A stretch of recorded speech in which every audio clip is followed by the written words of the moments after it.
Meanwhile, Turkey is tightening security along its border with Iran as the conflict between Iran and Israel escalates and many Iranians leave their homeland. The frontier is nearly 600 kilometres long.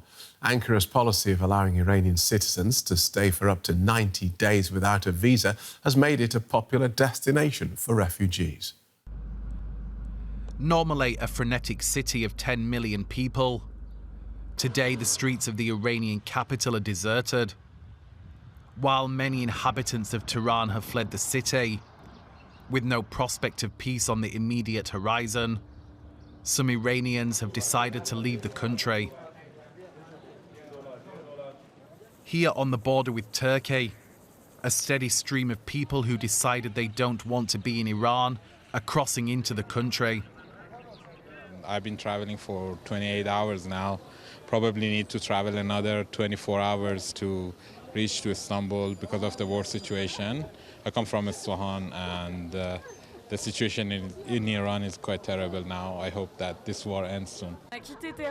We left Iran to go to the north because we have family there. We stayed one night, and actually the same evening we decided to head to the Turkish border and cross via the city of Van. From there, we'll take a bus to Istanbul, and from Istanbul, a flight to Paris. Around 600 people are reported to have entered Azerbaijan since the start of the conflict a week ago. But Turkey and Armenia remain the primary destinations where Iranian passport holders can travel without a visa. There is no crisis yet, but Turkey has already tightened its border security. Countries in the region remember well the impact of the Syrian war and are prepared to react to any potential exodus.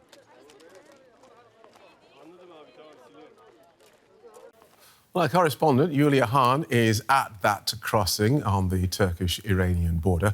I asked her what she was seeing today.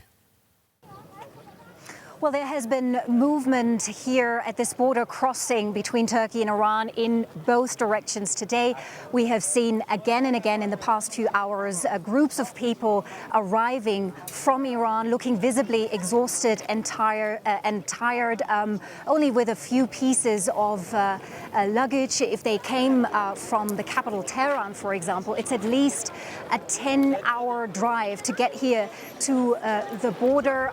So we've seen these people. My observation is that many of those people arriving from Iran, they're actually double citizens. They have a foreign passport. They've been in Iran for family visits, for example, when the Israeli attack started about a week ago.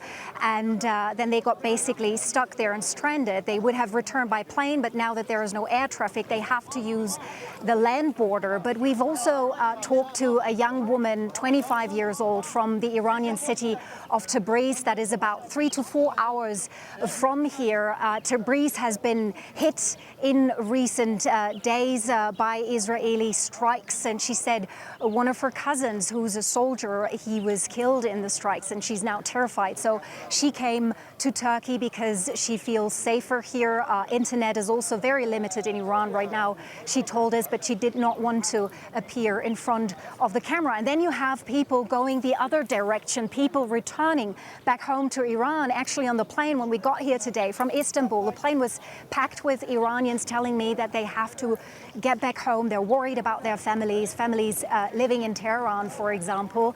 And so they're rushing back. There were extra buses from Istanbul, but also here in the border area. Many people are trying to get back home despite the risks and dangers. And what sort of numbers are we talking about, Julia? Well, that's very difficult to say. The Turkish authorities have so far not released any official figures on people arriving from Iran. They have been quite keen on emphasizing that there was no congestion or no sort of out of the ordinary situation here at the border. You mentioned this border is more than 560 kilometers long. There are several border crossings, but this is the main border crossing, and it's usually pretty busy here because lots of Iranians, they come to Turkey for vacation, for work. But everybody here, including the border officials, they told me that so far there is no considerable increase in the numbers. As I said, it's people who otherwise would maybe have left the country by plane. They're using the land border. But of course, that can change any time, depending on, of course, developments on the ground in Iran.